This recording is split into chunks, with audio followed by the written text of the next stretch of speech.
नमस्कार प्रिय विद्यार्थियों। आज का जो हमारा विषय है बीए तृतीय सेमेस्टर के विद्यार्थियों के लिए निराला द्वारा रचित बादल राग कविता है जो पाठ्यक्रम में संकलित है। निराला जी ने बादल राग श्रृंखला से 6 कविताएं लिखी हैं। कविताओं का विषय है तो बादल, पर स्वतंत्र रूप से अलग अलग है। कहीं क्रांति की प्रतीक हैं, किसी में परमात्मा को देखा गया है। अलग अलग इस प्रकार के विषय हैं। ये सबसे पहले इनका प्रकाशन मतवाला में हुआ था, उसके बाद परिमल काव्य संग्रह में हुआ है। तो इसका जो सारांश है, तो निराला जी इस कविता के माध्यम से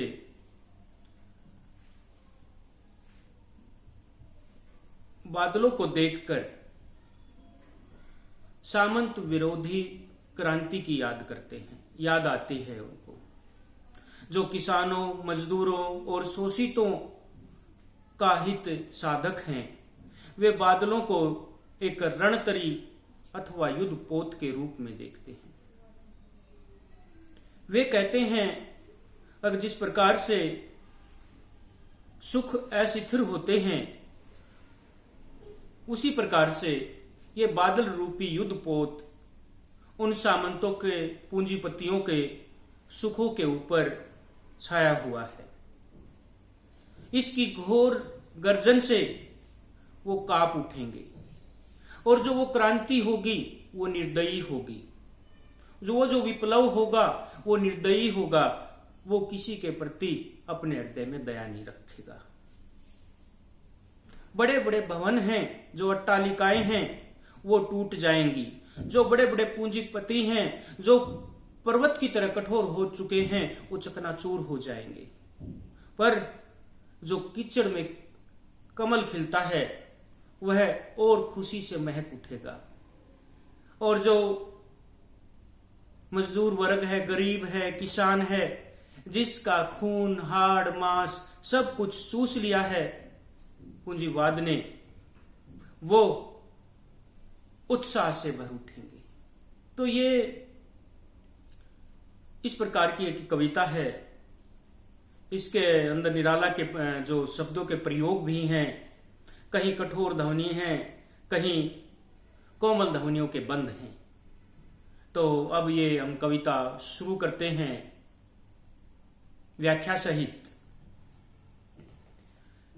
तिरती है समीर सागर पर, अस्थिर सुख पर दुख की छाया। जग के दगध हृदय पर, निर्दय विप्लव की प्लावित माया। यह तेरी रणतरी भरी आकांक्षाओं से, घन भेरी गर्जन से सजग सुप्त अंकुर, उर्मे पृथ्वी के आशाओं से, नवजीवन की ऊंचा कर सिर। ताक रहे ऐ विप्लव के बादल। अगर जिस प्रकार से पूंजीपति रूपी सागर पर क्रांति रूपी हवा समीर तैरती रहती है, इसी प्रकार से अस्थिर सुखों पर, पूंजीपतियों के अस्थिर सुखों पर क्रांति रूपी दुख की छाया भी फैली हुई है। और संसार में, इस जग में रहने वाले मजदूर, किसान, वो पूंजीपतियों के शोषण से इतना दग्ध हो चुके हैं, तंग आ चुके हैं। उनके हृदय में क्रांति की आग जल रही है और वह उस क्रांति के विप्लव को याद कर रही है। और वह जो युद्धपोत है, वह जो रणतरी है, वह क्रांति रूपी आशाओं से भरी हुई है। जो मजदूरों के, किसानों के हृदय के अंदर आकांक्षा है क्रांति की, उस निर्दय विप्लव की इच्छा है, उससे भरी हुई है। यहां पर विप्लव के लिए निराला जी ने निर्दय शब्द का प्रयोग किया है, क्योंकि विप्लव होगा जब, क्रांति होगी, वह किसी को भी नहीं बख्शेगी। उर में पृथ्वी के आशाओं से नवजीवन की ऊंचा कर सिर। और जो मजदूर है, वर्ग है, क्रांति की ओर ताक रहा है, बार बार क्रांति रूपी बादलों को देख रहा है, वह ऐसा प्रतीत हो रहा है जैसे कोई सुप्त बीज बादलों की आवाज सुनकर अंकुरित होने की चेष्टा करने लगता है और वह अंकुरित होकर आसमान की तरफ बड़े निडर भाव से देखता है। यहाँ पर निराला जी की भाषा प्रतीकात्मक है। जो नव अंकुर है, प्रतीक है आम जन में आशाओं के लिए। फिर बार बार गर्जन, वृषण है मूसलाधार, हृदय थाम लेता संसार, सुन सुन घोर वज्र हुंकार। बार बार क्रांति रूपी बादल गरज रहे हैं, बार बार मूसलाधार बरसात हो रही है और सारा संसार उस क्रांति के बादल को देखकर हाथ थामे हुए है, डरा हुआ है। बार बार बिजली कड़कने की आवाज सुनाई दे रही है उसको। असनी पात से सायित उन्नत सत वीर, क्षत विक्षत हत अचल शरीर, गगन सप्रसी स्पर्धा धीर। बार बार जो बादलों से, बादलों की गड़गड़ाहट से, आसमान से बिजली जो गिर रही है, जो पूंजीपति वर्ग था, जो पूरी ऊंचाइयों को उसने छू लिया था, आकाश को चूम लिया था, अब वह उतनी ही ऊंचाई से नीचे गिर रहा है। क्रांति अब उसको उतना ही ऊपर से नीचे फेंक रही है। अक्षत विक्षत हत अचल शरीर, उनके शरीर कटे फटे हैं, घायल हैं। गगन सपरसी स्पर्धा धीर, जो व्यक्ति, जो पूंजीपति गगन से, आसमान से स्पर्धा करने लग गए थे और मजदूरों का शोषण कर रहे थे, आज वो, उनको कोई सहारा देने वाला नहीं है। आज वो घायल अवस्था में हैं, उनके शरीर जीर्ण शीर्ण पड़े हुए हैं। पर इसी के विपरीत निराला जी का दूसरा चित्र हम देखें। यह कठोर शब्दों में उपयुक्त जो वर्णन है वो कठोर शब्दों में है। अब देखना 8 जो मात्राओं का एक बंद है वो कोमल पदावली में है। हंसते हैं छोटे पौधे लघु भार, शस्य अपार हिल हिल खिल खिल, हाथे हिलाते तुझे बुलाते, विप्लव रव से छोटे ही शोभा पाते। यहां पर हम देखें तो यहां पर ये 8 लाइनें हैं और कोमलकांत पदावली में हैं। जो किसान हैं वो उस क्रांति को देखकर, बादलों को देखकर बड़े खुश हैं। वो हरे भरे हैं, आपस में हिल रहे हैं, खिल रहे हैं, खुश हो रहे हैं और वो बार बार हाथ हिला रहे हैं और तुझे बुला रहे हैं, क्योंकि कोई भी क्रांति हो उसके अंदर छोटे लघु व्यक्ति ही शोभा पाते हैं, क्योंकि उनके पास विनाश होने के लिए कुछ है ही नहीं, क्योंकि पूंजीपति व्यवस्था ने उनके पास कुछ छोड़ा ही नहीं है, क्योंकि उनके पास तो वो तो कीचड़ में रहने वाले कमल के समान हैं, जिसका कुछ नहीं बिगड़ सकता घोर बरसात से, बल्कि वो तो खिलता ही रहता है। अट्टालिका नहीं है रे आतंक भवन, सदा पंख पर होता जल विप्लव प्लावन, अक्षुद्र प्रफुल्ल जलज से सदा छलकता नीर, रोग शोक में भी हंसता शैशव का सुकुमार शरीर। अब जो पूंजीपतियों के जो महल हैं, जहां पर वो अपने आप को सुरक्षित महसूस करते थे, पर अब क्रांति का वातावरण है और इस वातावरण में अब उनके वो महल भी उनको सुरक्षा नहीं दे पा रहे।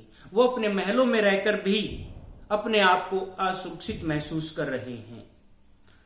अब उनको वह सुरक्षित प्रदान करने वाला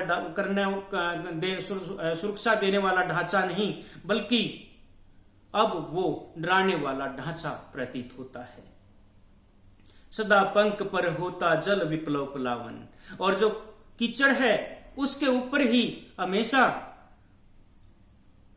जल का प्रवाह होता है, वहीं पर रुकता है, पर उस कीचड़ में खिलने वाला जो कमल है वो हमेशा खुश रहता है और उसके ऊपर बरसात की बूंदें जमी रहती हैं, क्योंकि रोग में भी और शोक में भी हमेशा लघु व्यक्ति हंसता ही रहता है। रुद्ध कोश है, अक्षुब्ध तोष है, अंगना अंग से लिपटे भी आतंक अंक पर काप रहे हैं। धनी वज्र गर्जन से बादल तरस्त नयन मुख ढाप रहे हैं। और जो पूंजीपति व्यक्ति हैं उनका अब जो दृश्य इस जो मजदूर वर्ग है, गरीब व्यक्ति हैं, अक्षुद्र जो व्यक्ति हैं उनके विपरीत हैं। उनका कंठ रुका हुआ है। अब उनके पास संतुष्टि नाम का कोई चीज है ही नहीं है। वो अपनी स्त्रियों के अंगों से लिपटे हुए हैं। वहां पर भी वो सुरक्षित, अपने आप को सुरक्षित महसूस नहीं कर रहे, वहां पर भी वो असुरक्षित ही महसूस कर रहे हैं और वो डर के मारे कांप रहे हैं। जो धनी लोग हैं वो बादलों की गर्जन से कांप रहे हैं, डर रहे हैं और उनकी आंखों में डर दिखाई दे रहा है और डर के कारण उन्होंने अपना मुंह अपने हाथों से ढक लिया है। तुझे बुलाता कृषक अधीर, ए विप्लव के वीर। ए क्रांति के बादल, अब जो किसान है, मजदूर है, वो उसका धैर्य समाप्त हो चुका है। उसका शोषण इतना हो चुका है, अब वह तुझे बुला रहा है। चूस लिया है उसका सार, हाड़ मात्र ही है आधार, ए जीवन के पारावार। इस शोषित व्यवस्था ने उसका सारा का सारा शरीर का हाड़, मांस, खून सब कुछ चूस लिया है। उसकी मेहनत के बल पर ही उसने पैसा कमाया है और अब तू ही उसका सहारा है किसान का, तू ही उसको अब दूर उतार सकता है। तो साथियों, ये था बादल राग 6 की व्याख्या और इसके जो अभ्यास के प्रश्न हैं, तो बादल राग कविता का सार अपने शब्दों में लिखिए। पहला प्रश्न ये बन सकता है। दूसरा प्रश्न बन सकता है बादल राग की भाषा शैली का वर्णन कीजिए। तीसरा प्रश्न बन सकता है बादल राग कविता क्रांति का संदेश है, सिद्ध कीजिए। और इस प्रकार से आप ये प्रश्न बना सकते हैं। धन्यवाद।